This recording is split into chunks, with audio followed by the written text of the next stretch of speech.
Welcome back to Get Fit Guy. Coach Kevin Don here, and this week I want to do the podcasts in reverse of my normal order. Usually I have some info or noticings, then maybe a listener email and a bit of blurb. This week I'm going to do it in reverse. So let me start by saying I love getting emails from listeners with feedback or questions, and I love being able to interact with followers on the Facebook page. So, if you fancy sending me a comment or a note, check out and follow the Get Fit Guy Facebook page or send me an email at getfitguy@quickanddirtytips.com. I won't say there are rules to sending me things, but let's call them guidelines.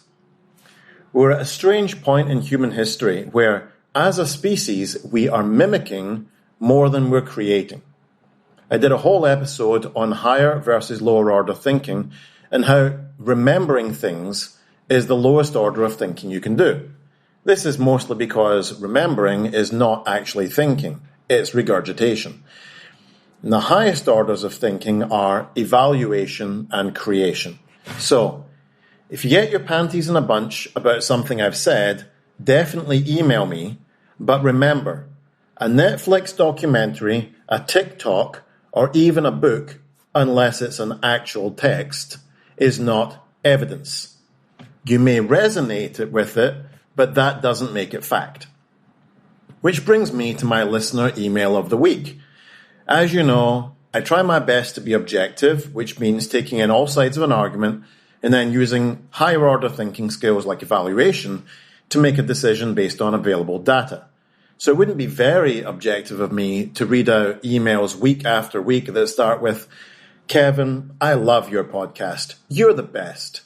So this week, I'll read out and reply to an email from someone who wasn't very happy with the information I shared last week, specifically that 5G waves don't have enough energy to displace an electron from an atom and damage DNA. Remember, this isn't my opinion, it's physics. I actually had 2 emails from this listener. I'll just kind of squash them together to save time. Hi, Kevin. I was saddened to hear your report on the dangers of 5G and other microwave frequencies. Human cells are damaged by EMF. That's a fact. You can check it for yourself. They then added a photo of a cover of a book called EMF'd by Joseph Mercola. The email continues, your podcast is very misleading and discounts people with this very real condition.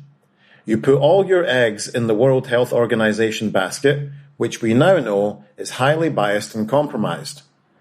The author of the book has done hundreds of hours of research to reach the conclusion EMFs are bad for humans and is a highly respected author. I have tested my home, my children's homes, and my grandson's bedroom for excessive EMF radiation and ensured we all have clean EMF environments. You give your audience a not to worry pass because your science says so. Remember when doctors said smoking was healthy for you? You may have overstepped your mission of the Get Fit Guy. Okay, so to reply to this, of course, I'm sad to hear that I've caused a listener stress. But my feelings of sadness aside, let me reply to the specifics of the email. First, let's talk about burden of proof. This concept means that anything claimed without evidence can be dismissed without evidence. So claiming human cells are damaged by EMF is a fact isn't quite a dismissal of what I said in my podcast. Last week's episode, I noted that EMFs run on a spectrum, from radio waves through to gamma ray waves. And on the right-hand side of the spectrum, those shortest, most intense waves do indeed have the energy required to displace an electron in an atom.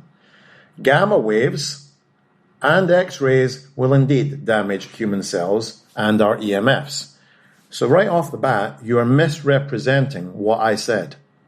If you're suggesting, however, that 5G damages human cells, please show me how.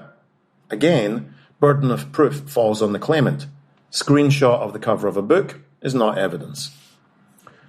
But let's move on to that book and the author. You wrote that the author was highly respected. From my research, this appears to be false. The author was referred to by the New York Times as a misinformation superspreader. He was in the notorious Disinformation Dozen, claiming that coronavirus vaccines altered genetic coding and turned human cells into protein factories that manufactured the virus and had no off switch. Due to false medical claims, he has had posts removed by Facebook, X, formerly known as Twitter, and, after FDA action, had to remove multiple posts from his own website. After claiming that tanning beds actually reduced cancer levels when they contribute to them by UV rays, a type of EMF, he had action taken against him by the Federal Trade Commission and had to pay out $2.95 million to customers who bought into his misleading claims. He also had warnings from the FDA for making false medical claims in 2005, 2006, and 2011. Therefore, I have to objectively conclude that this is not, as you claim, a highly respected author. With regards to giving my audience a free pass to not worry about EMFs, this is also not representative of the episode. What I did was explain how EMFs work, what they are, and why there is no need to spend a significant amount of money trying to protect yourself from a frequency which is non-ionizing and therefore not dangerous. This is not based on my science, just science. I do not remember when doctors said that smoking was healthy. No, I'm too young. But introducing this harks back to another episode that I had on debating and logical fallacies. This is called the false equivalency. It's not logical to defeat a position using a different position.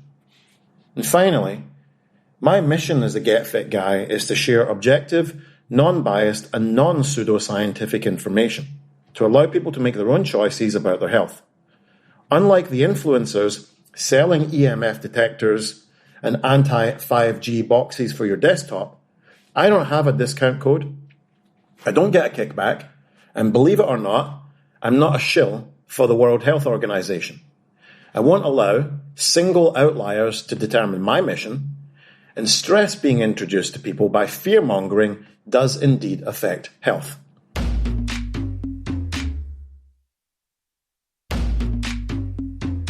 Alright, so moving on to this week's episode where I disprove flat earth.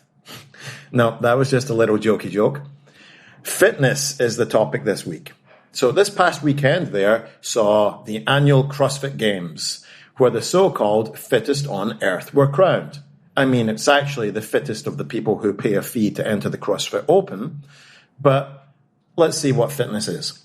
CrossFit themselves have defined it as an ability to express the 10 physical skills. These 10 skills I've discussed before and were first defined by a company called Dynamax, who make fitness equipment.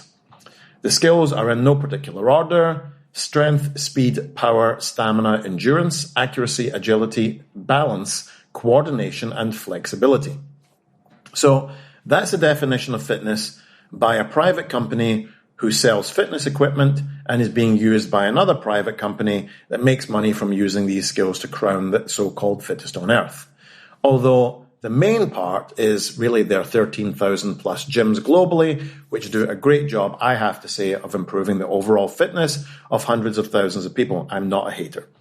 So, what does science define fitness as? Remember, not my science, just science, before anyone bashes out an angry email to me.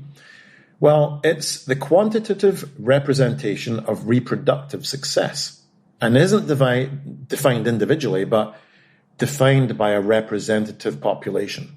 So I'll give an example of what this means. Now, in Australia, there's a beetle called the giant jewel beetle. The females are dark brown and their exoskeleton is covered in dimples. Now, also in Australia, beer comes in short, dark brown dimpled bottles called stubbies. And due to the sad propensity for humans to litter, stubbies are often found discarded by roadsides, behind bars, in parks, and so on. Now, the male giant jewel beetle found these stubby bottles to be such a perfect representation of human beetle form that they stopped breeding with female beetles. The population began to decrease, and therefore this particular beetle was actually no longer a representation of fitness. Not to worry though, because once beer companies had this data shared with them, they stopped making dimpled bottles and replaced them with smooth glass ones, and male beetles went back to mating with female ones. Fitness was recovered. This natural selection, as Darwin called it, is where we get the phrase survival of the fittest, because of course in studies where fitness was measured as the ability to successfully contribute to and continue the gene pool, those species which were simply better at surviving were still around after many generations and all the others went extinct. So what can we take from that, given that many of us think of fitness in a gym-centric way, and can lessons from a biological definition of fitness help us to be more healthy? Well, I think yes. The commonalities between successful species are the same ones which allow us to express greater health. The ability to see reality, using tools available to us. Our ability to see movement in long grass allows us to avoid being hunted by a lion. Our ability to discern colors means we can see brightly colored and unusually dangerous snakes or other animals. Our sense of smell alerts us to food that may have gone bad or could be poisonous. Our ability to climb, run, jump, and our fight, flight, or freeze mechanism all allow for survival-specific responses. The things which we consider to be healthy today still lead us to fitness. Things like running a well-rounded training program, which still allows us to express physical skills like running, climbing, lifting, carrying, and jumping. Avoiding looking at devices all day allows us to preserve our vision for longer. Making nutritious food choices keeps body fat lower, provided we don't overindulge, and floods us with micronutrients which improve our mood.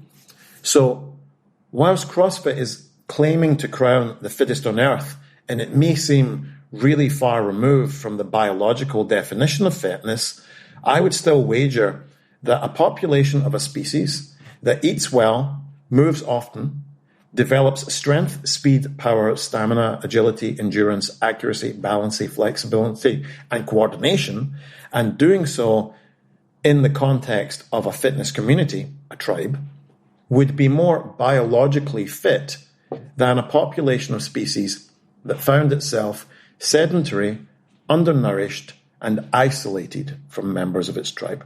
What do you think?